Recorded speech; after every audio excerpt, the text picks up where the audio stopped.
नमस्कार प्रशिक्षु, आपका बहुत बहुत स्वागत है आपके अपने करंट हेवन के यूट्यूब चैनल पर। प्रशिक्षु, यहाँ पर हम बताने वाले हैं आपको, आप अगर एमए करना चाहते हैं या फिर एक तरह से बीएससी करना चाहते हैं, सॉरी बीएससी के बाद एमएससी करना चाहते हैं, या फिर बीएससी वाला बच्चा जो ग्रेजुएशन जिसका बीएससी है तो एमए कर सकता है या नहीं कर सकता है, इस चीज़ पे मैं बात करूँगा। और यह भी बात करूँगा जैसे कि कितने सब्जेक्ट होते हैं एमए में। बहुत सारे अभ्यर्थी होते हैं, कितने सब्जेक्ट होते हैं एमए में यही नहीं पता होता उनको। तो मैं बता देता हूँ, क्योंकि मैंने सर्च किया इस बात में, मेरा कोई खास इससे रिलेशन तो नहीं है, लेकिन मैंने सर्च करके आपको बिल्कुल बेहतरीन तरीके से मैं बताऊँगा, इसमें कोई दो राय नहीं है। मैं भी साइंस बैकग्राउंड से हूँ, तो लेकिन क्या ही हर्ज है, नॉलेज तो अपने ऊपर है, नॉलेज जितना लो उतना ही कम है। तो मैंने इस चीज़ को सर्च किया और जानने की प्रयास किया मैंने इस चीज़ को। मैं जो समझा हूँ मैं वो चीज़ें आपके सामने बयां करता हूँ। देखिए, अगर कोई भी बच्चा एमए करना चाहता है, यानी कि मास्टर ऑफ आर्ट इसे बोलते हैं, अगर एमए आप करना चाहते हैं मेरे भाई, तो उसमें एमए में बहुत सारे सब्जेक्ट होते हैं। जैसे कि आपका इतिहास है, भूगोल है, यानी कि हिस्ट्री है, सोशल साइंस मतलब जिसे कहते हो आप, सोशल साइंस में बहुत सारे आ जाते हैं, जैसे कि हिस्ट्री भी आ जाता है उसमें, इकोनॉमिक्स भी आ जाता है उसमें, पॉलिटिकल साइंस भी आ जाते हैं उसमें। इसके बाद आपका अर्थशास्त्र जो आप इकोनॉमिक्स में कहते हो ना, वह चीज़ें आ जाती हैं उसमें। इसके बाद मेरे भाई सोशोलॉजी और प्लस एक तरह से हिंदी, संस्कृत, ये सारे मतलब मैक्सिमम सब्जेक्ट इसमें आ जाते हैं। लेकिन इसके लिए कम्बिनेशन की आवश्यकता पड़ती है आपको। देखिए, जैसे आप बीएससी किए हुए हैं और आप सोच रहे हैं कि मैं हिंदी से एमए कर लूँ, तो आप तो करने को तो कर सकते हो, लेकिन बाद में आपको पीजीटी के लिए दिक्कत यह आ जाएगा ना, क्योंकि आपने बीएससी में, आपका बीएससी में संस्कृत थोड़े रहा होगा ना, हिंदी रहा होगा। आपने हिंदी से एमए कर लिया। बहुत लोग सजेस्ट कर देते हैं कि भाई सबसे आसान सब्जेक्ट है, हिंदी से कर लो, बहुत बढ़िया हो जाएगा। तो इस चीज़ को थोड़ा सा देखिएगा। और सब्जेक्ट कम्बिनेशन बहुत भाई मायने रखता है। अगर सब्जेक्ट कम्बिनेशन है तब जाके आप आगे सर्वाइव कर पाओगे, अन्यथा कंडीशन में आपका लॉसेस देखने को मिलेंगे, आप पीछे भी हो जाओगे। और प्लस आपका अगर आपका सब्जेक्ट कम्बिनेशन नहीं है तो आप दिक्कत होगा, आगे दिक्कत जाहिर सी बात होने वाली है। तो जैसे कि अगर आपका हिंदी है, आप हिंदी से करना चाहते हैं एमए, तो आपका जो ग्रेजुएशन है मेरे भाई, एमए आपने हिंदी से करना है, तो आपको ग्रेजुएशन में किसी एक सब्जेक्ट में हिंदी या फिर संस्कृत होना चाहिए। जैसा कि पता है ग्रेजुएशन में 3 सब्जेक्ट होते हैं, 3 सब्जेक्ट। जैसे अगर हमको मान लीजिए एमए करना हो, हमने बीए कर रखा है, तो बीए के बाद एमए तो जाहिर सी बात है बहुत ही नॉर्मली आप कर सकते हो, और उसमें जो बहुत ज़्यादा कम्बिनेशन नहीं दिक्कत आता है बच्चों के अंदर, बच्चों में। जैसे कि मान लीजिए आपने जो बीए है आपका, वो किसी 3 सब्जेक्ट से होगा, चाहे आपका हिंदी से होगा, संस्कृत से होगा, एक कोई और सब्जेक्ट आप लिए रहेंगे। तो आपको अगर आप एमए करना होगा तो चाहे हिंदी से करिए चाहे संस्कृत से करिए, अब आपका कम्बिनेशन नहीं घबराने वाला है।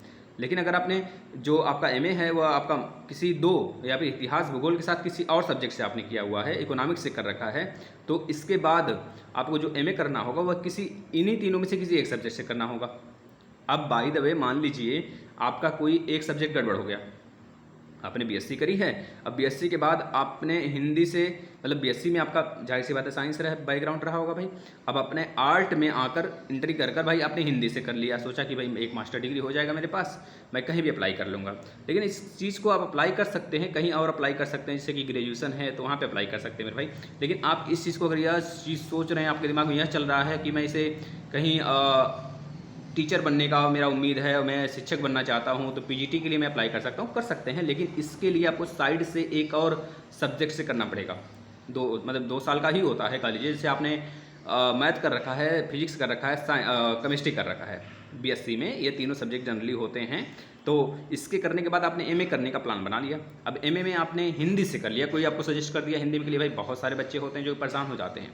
तो आप कभी भी ऐसा सिचुएशन न क्रिएट करें ना, आप एमएससी कर लेते, या फिर जब हिंदी से कर भी रहे हैं तो आपका एक सब्जेक्ट तो हिंदी से होना चाहिए भाई, तब जाके पीजीटी में सर्वाइव कर पाएंगे मेरे भाई ना, तब न जाके 11-12 क्या आप टीचर बन पाओगे, 10-11-12 कैसे बनोगे फिर।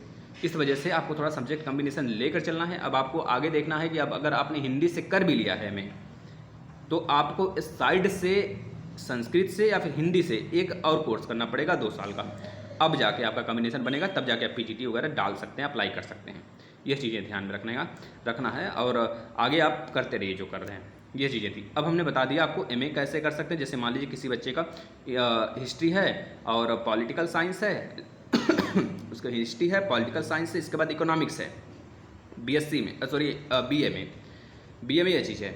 अब वो करना चाहता है एमए करना चाहता है, तो एमए वो किस सब्जेक्ट से करे, इन्हीं तीनों में से एक सब्जेक्ट से कर लीजिए, बस हो गया कॉम्बिनेशन।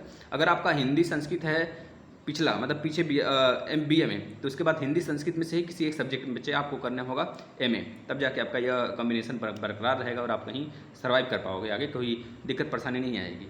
अन्यथा कंडीशन भाई डिग्रियाँ बहुत हिसाब से ली जाती हैं। थोड़ा सा अगर आपको बनना है, क्योंकि मुझे भी बहुत सारी चीज़ें नहीं पता होती हैं, तो मैं भी सर्च करता हूँ, गूगल पे सर्च करता हूँ, यूट्यूब पे देखता हूँ, बहुत सारी जगह देख कर ही मैं आपको सजेस्ट करता हूँ ये चीज़ें, या फिर किसी ऐसे पर्सन से पूछता हूँ जिसको इसके बारे में नॉलेज हो, कि मैं बिना सजेस्ट किए, बिना पूछे, बिना सर्च किए आपको गलत चीज़ें नहीं बता सकता। इस वजह से ये चीज़ें हैं। आपको अगर बहुत सारे विद्यार्थियों ने पूछा था तो मैंने बताया सब्जेक्ट कॉम्बिनेशन किस प्रकार से आप कर सकते हैं मेरे भाई, इसको आप देख लीजिए। मैंने बस 2 ही सब्जेक्ट का सब्जेक्ट कॉम्बिनेशन बताया अभी, केवल और केवल हिंदी, संस्कृत और यह सोशल साइंस का। ठीक है, इसके बाद आपको और सब्जेक्ट के बारे में जानना हो तो आप जरूर कमेंट करिएगा, उसको मैं बताऊंगा। इस वीडियो को शेयर कर दीजिए, आपसे बहुत बहुत रिक्वेस्ट है। उस चैनल को जरूर सब्सक्राइब करिएगा। जो DLED वाले बच्चे हैं, यूपी टेट, सीटेट वाले बच्चे हैं, वो जरूर इसको सब्सक्राइब कर लेंगे। धन्यवाद।